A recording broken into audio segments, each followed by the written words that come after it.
Hello, this is Sam Gerrans. Today is Sunday, 27th of March, 2022, and this is my new project, truthinthenews.info.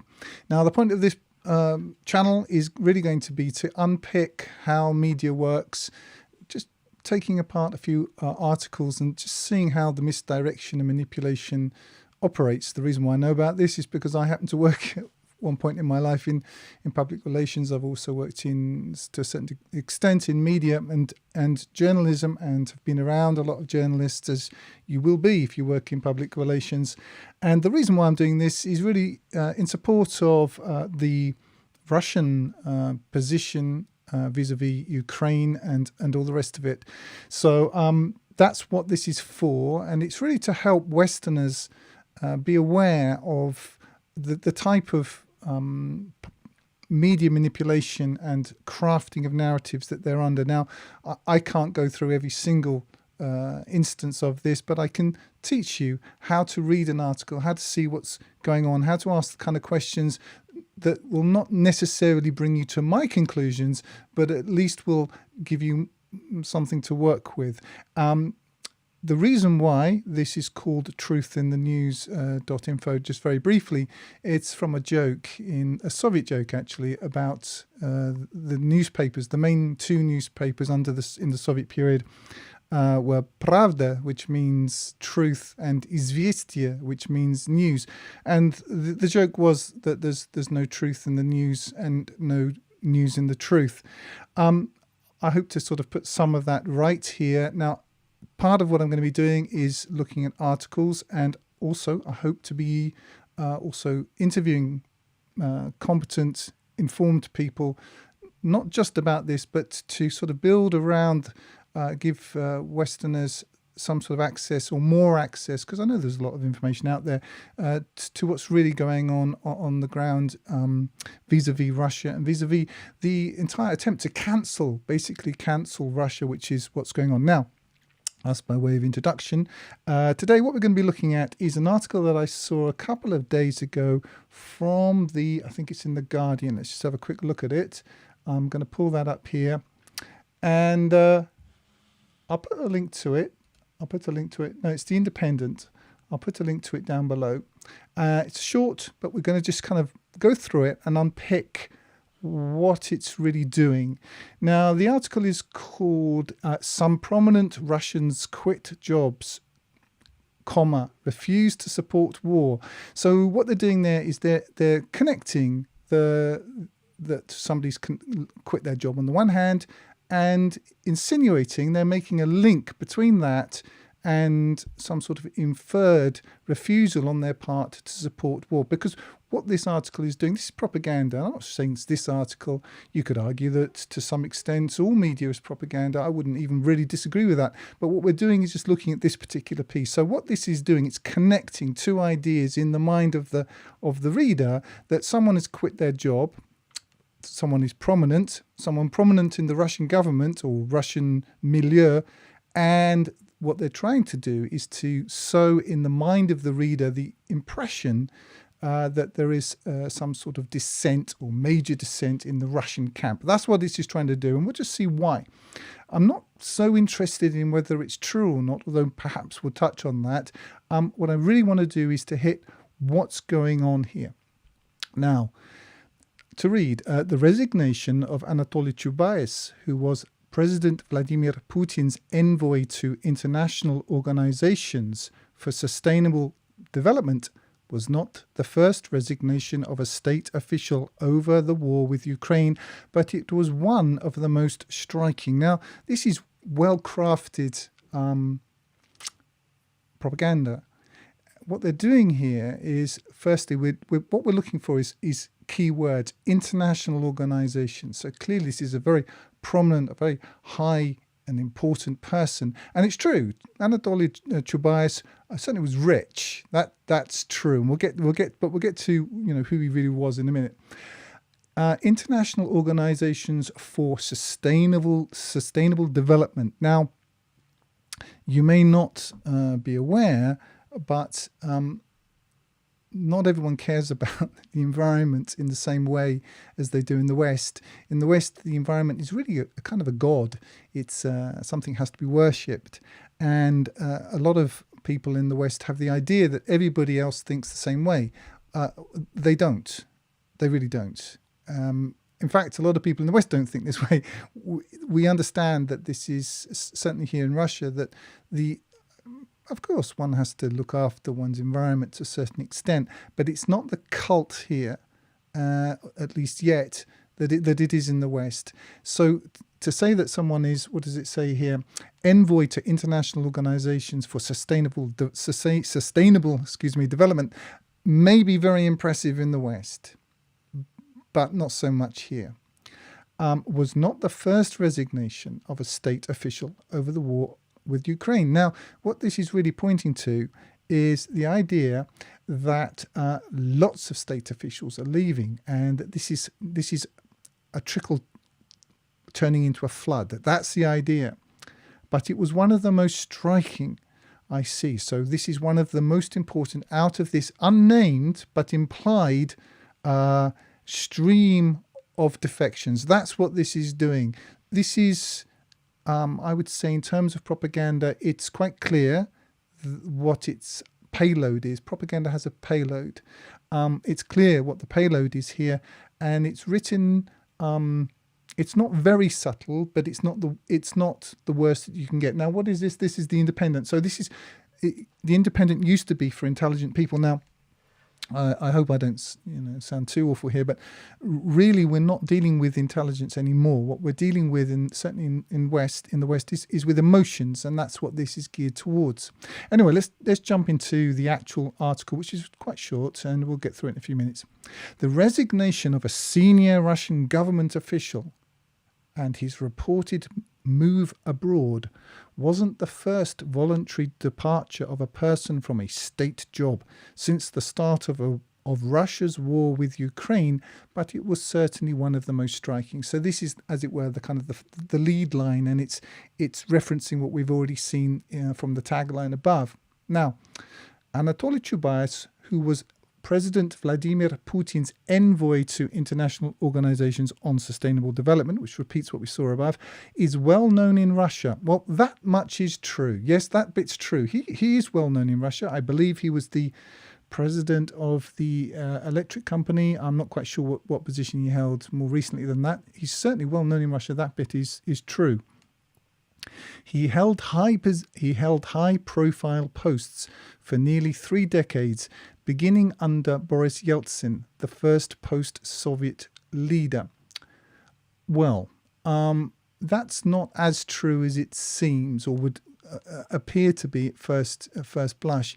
He's not a high member of the government, as we'll see as we continue.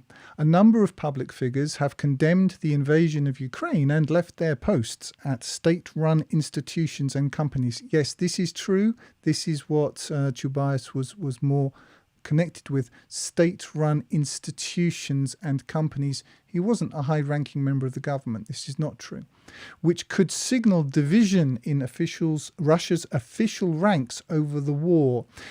This is where they're going with this. This is what they're pushing to. Now, I'm not here to argue that high-ranking Russians are or are not on board or not on board with this.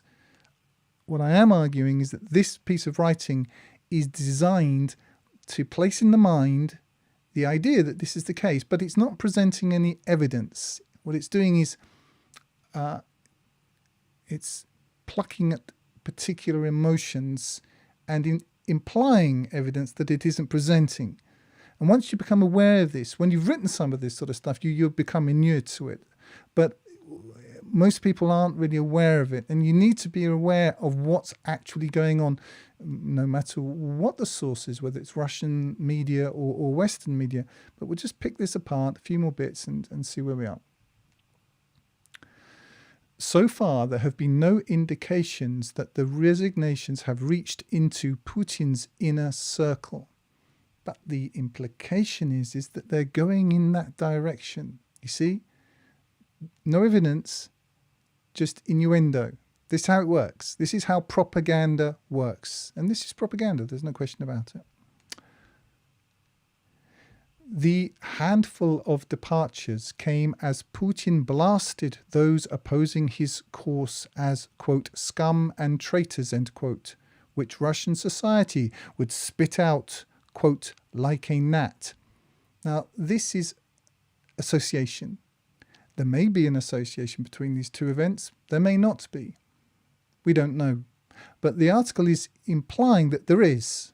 And again, we're dealing with emotions, and people aren't taught logic now. They're mainly unable to distinguish feelings from facts.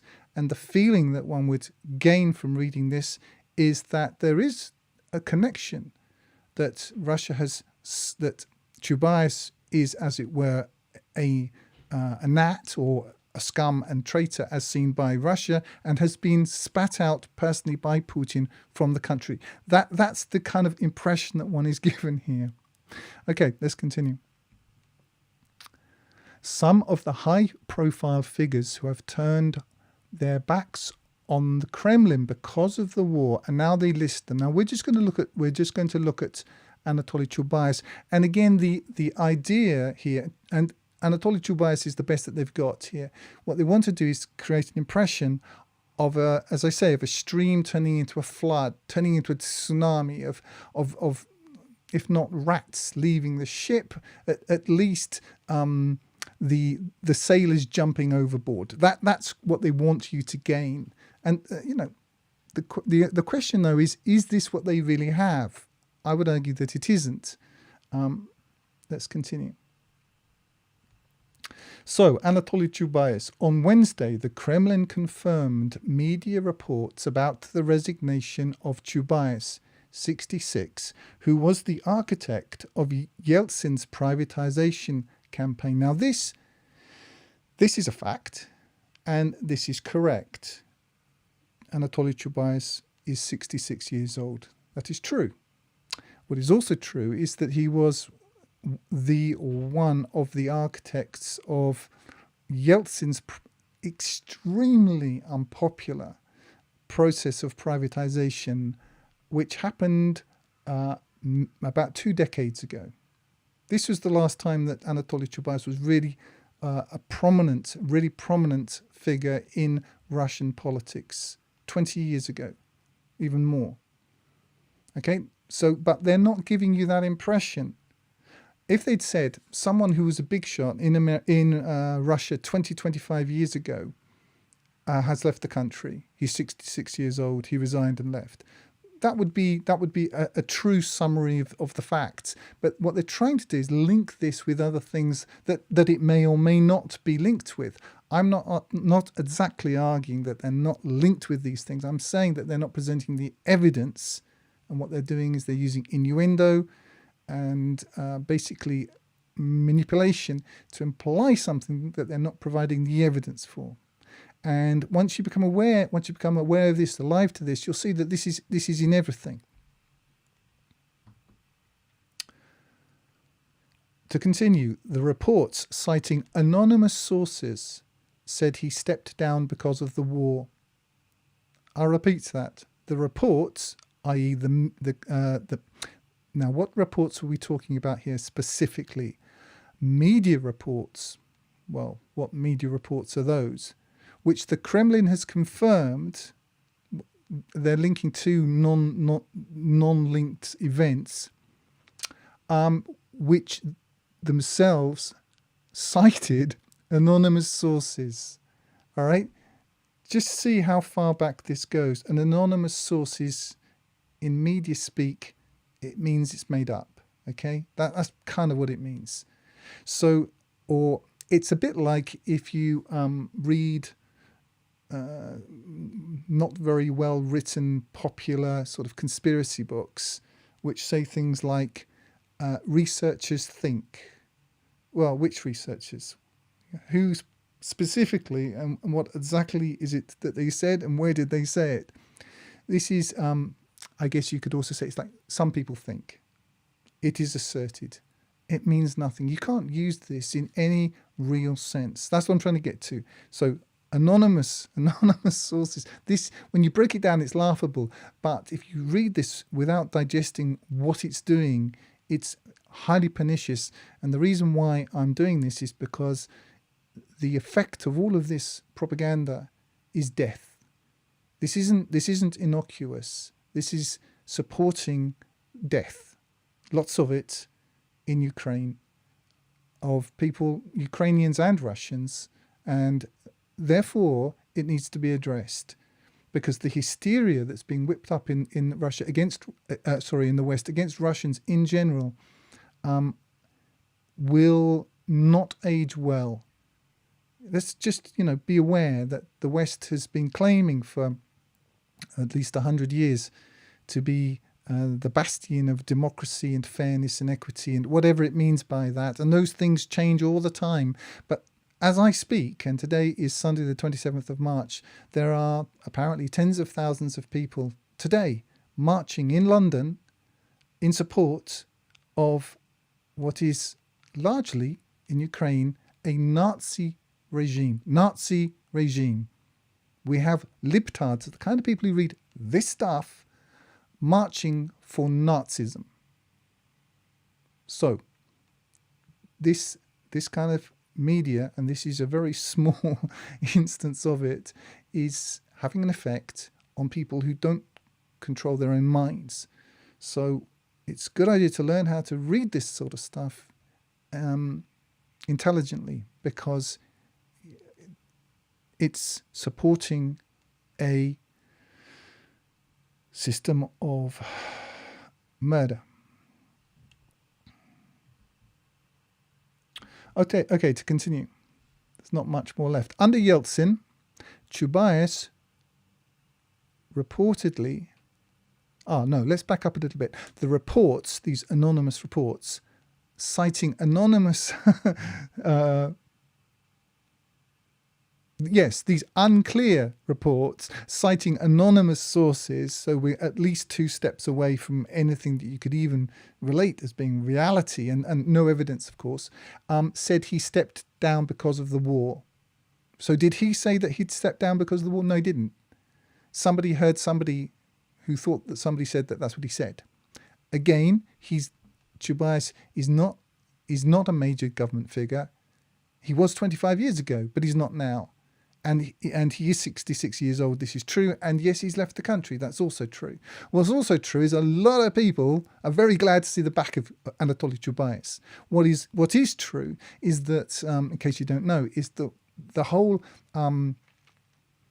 persecution of oligarchs, which the West has embarked upon, is this is a present wrapped in a bow for Putin. You've just solved the big problem. The idea is that Putin is working hand in glove with the oligarchs. That's not the case. Putin's very, very glad to see the back of the oligarchs. So thank you for sorting that problem out. And Chubais really was connected with the creation of the oligarchs, because that's what privatization did. So I can't speak myself to why Anatoly Chubais has left Russia, but an informed guess on my part would be that he's not very popular in Russia anymore, now that the actual oligarchs are losing their power thanks to the West, and he's done the smart thing, which is get out of Dodge. That's what's actually happened, but they're painting this in a completely different light.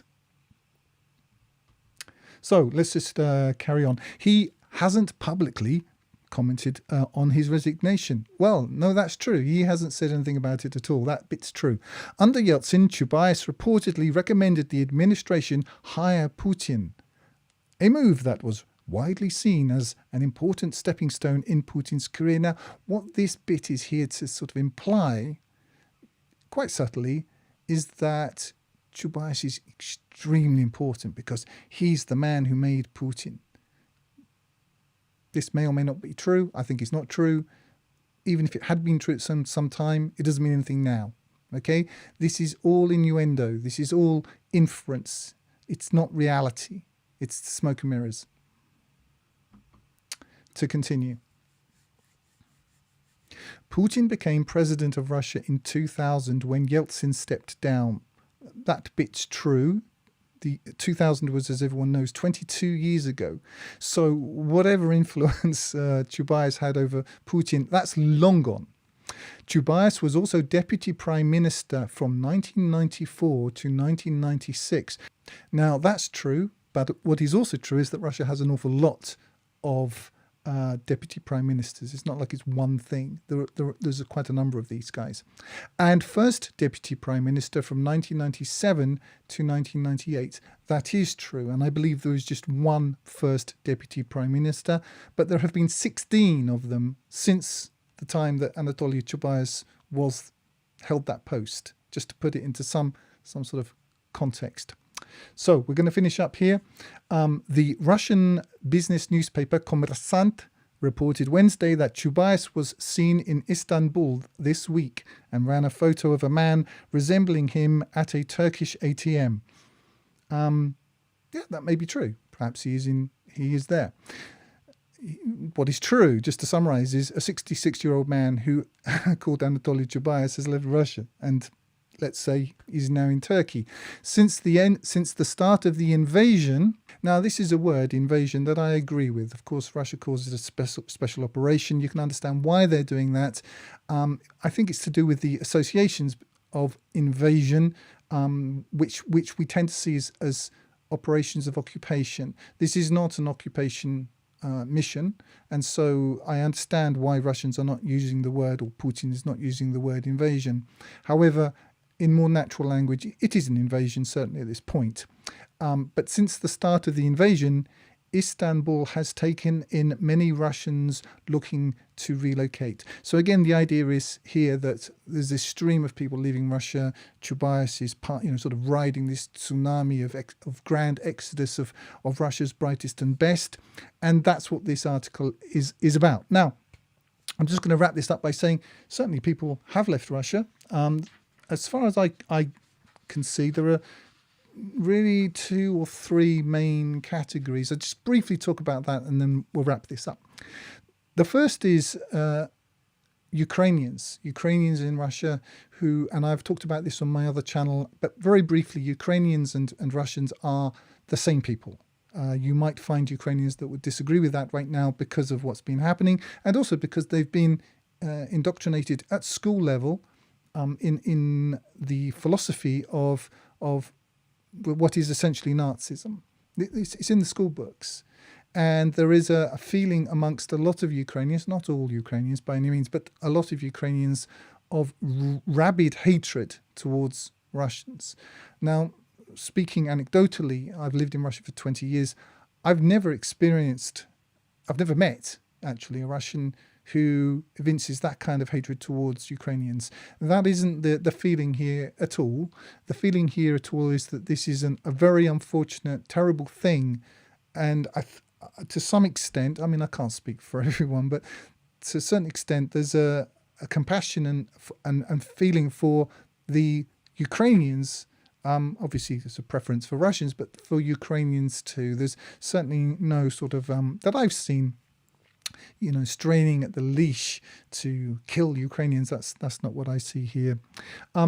Now, going back to the Exodus thing, which this article is trying to sort of touch on. Certainly, some Ukrainians have left Russia, and I think, and this is a guess, that I think they thought that the West would keep its word to Ukraine, and that they would get taken in to the European community, or the EU, and into NATO, and that they would get Western, citizenship, etc. That could be part of it.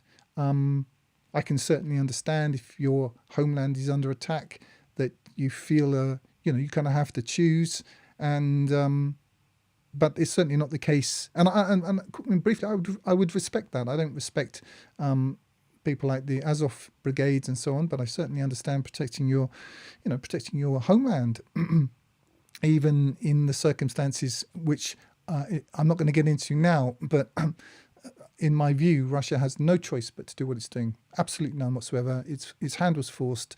I haven't seen many wars that are necessary in my life. I'm 54 years old and I've seen a whole load of them. But this is justified. This is an existential question for Russia, existential. And we'll get into it in other shows. So I understand and respect that Ukrainians might leave Russia, but there has been another sort of slew of people who've left. And these are people who are more Western leaning, and it was really sudden. They just sold their flats or rented them out or whatever it is. But a lot of people sold and fled. They went. And the reason is for this, in my view, is we've had major crises in Russia before. I mean, in the West, since the Second World War, you've only really had one, and that's COVID. In Russia, we've had a ton. We understand crises. They tend to sort of merge one into another. So it's not anything new here. And I think that they thought that they kind of had to choose. And so they made their choice and they decided to go with the West. I would imagine that they're regretting it now, especially as things develop. I think they may regret it more. Maybe not. But in a way, I feel sorry for them. Can you imagine having left Russia at a time like this to go and live in, let's say, France or Germany or England, only to find that within a week, the populations of those countries had been whipped up into a hysteria whereby you're now the enemy, you've left your homeland and can't really return. And the reason why you can't really return, or certainly you couldn't return to your own city, is because everybody will know that you left. And, that will have social consequences, rightly so. Going back to what Putin said about spitting out gnats and so on. So those people have left, and these are people who I suppose who sympathise, with Western values, and what Western values really are has been exposed brutally in the last month or two, because the West has always claimed the certain postulates, innocent until proven guilty, property rights, contract. All that's out the window now. So what have you got left? Well, all you've got left is hysteria, articles like this, which is what feeds this kind of thing, emotions, and, the next thing that everybody is going to get, on a witch hunt about, whether it's Black Lives Matter, Russians are evil, or whether, 5-year-olds have a right to decide to transition into a penguin without their parents' knowledge or consent. The West is in a downward spiral, and I'm not Lord Haw here or anything like that, and I'm not sort of a kind of a fanboy exactly for Putin. It's not about that for me. I'll talk in another issue of this channel why I'm doing this. I have spoken about it on my other channel, but I'm not going to get into it right now. But I have reasons for what I'm doing, and it's nothing to do with my feelings, particularly about the leadership in this country. It's because I believe that what the West is doing is evil. And what I mean by that is that this process of lying is not just in support of a war. And we understand that, truth is the first victim of war and all the rest of it. This is more than that. And it's become personal for me. So that's why I'm doing this. I also think that, that there's a certain amount of Russians who speak good English, let's say, who live in the West, who might pick this up and would like to have this perspective, have a means of sharing this kind of perspective with their Western friends, because being an Englishman myself, I suppose in a way it makes it more accessible to those people. But it's not a matter for me of being a mindless Russophile or anything like that. That's not what this is about. Anyway, I'll link to this article in the drop down below, and I hope to be able to post a really good interview sometime tomorrow or the next day, but I'm going to keep that under my hat. Thanks to everyone for listening. I'm Sam Gerrans from truthinthenews.info, and this show accepts no advertising, nor is it affiliated with any government or company, and its content is copyright free. Truthinthenews.info is supported entirely by voluntary contributions, so see truthinthenews.info if you would like to help keep this boat afloat. Remember to subscribe and turn on notifications to get the next thing the moment it happens. And that's all for now.